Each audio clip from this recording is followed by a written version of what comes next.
All right, so today we're taking a deep dive into crisis, but maybe not the kind you fix with a quick prescription or a simple legal filing. Not at all.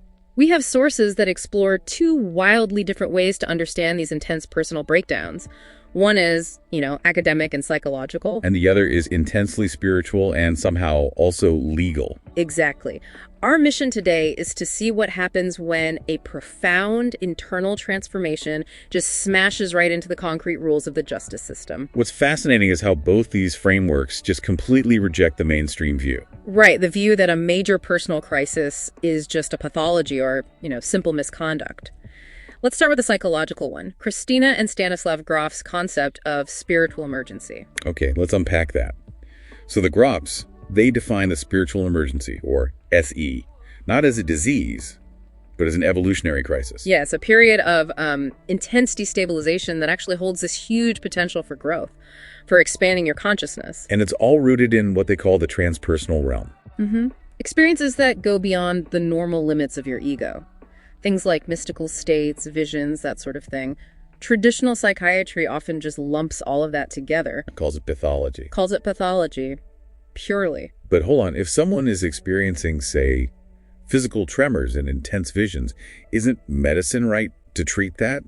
How do the Grofs draw the line between an SE and, a true psychosis? Well, that's the key. They warn that if you suppress these crises without recognizing the spiritual potential, you can actually make things worse. You treat the symptom, but miss the transformation. You miss the transformation. It can lead to what they call an impoverishment of personality. They even point to specific patterns, like the awakening of Kundalini. Right, that's the one tied to intense physical symptoms like heat, spasms, and the possible emergence of what they call siddhis. Paranormal abilities, or just superior functioning that shows up after the crisis is over.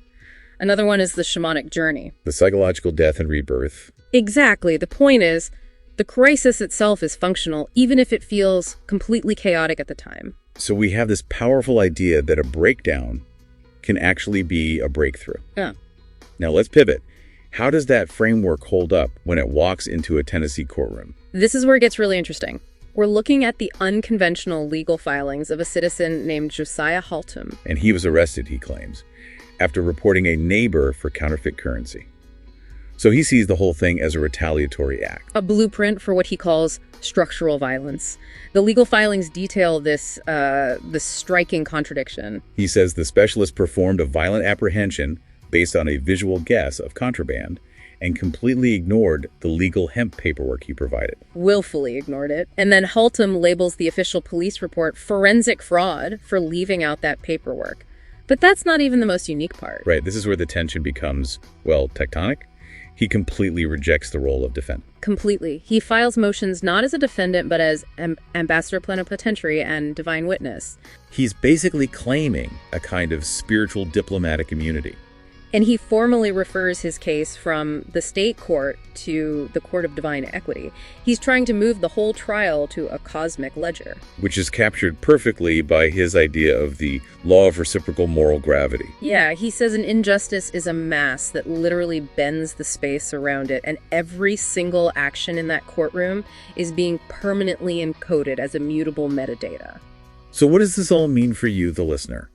We have two powerful ways of framing a deeply destabilizing experience. On one hand, you have Grof's idea of a potentially healing evolutionary crisis. And on the other, you have Haltom's view of a crisis as a tectonic stress on the community's moral ledger that demands cosmic justice. Both frameworks demand that the system, whether it's psychiatric or legal, recognize the spiritual weight of the moment instead of just defaulting to a simple diagnosis or a bureaucratic procedure. Which leads us to our final thought. While modern psychology has developed a vocabulary for these transpersonal crises, with spiritual emergency, should the legal system have any mechanism for dealing with a citizen trying to exercise ambassadorial immunity under the law of reciprocal moral gravity? Or is that framework, no matter how deeply a person feels it, just doomed to be seen as a legal delusion, something to mull over?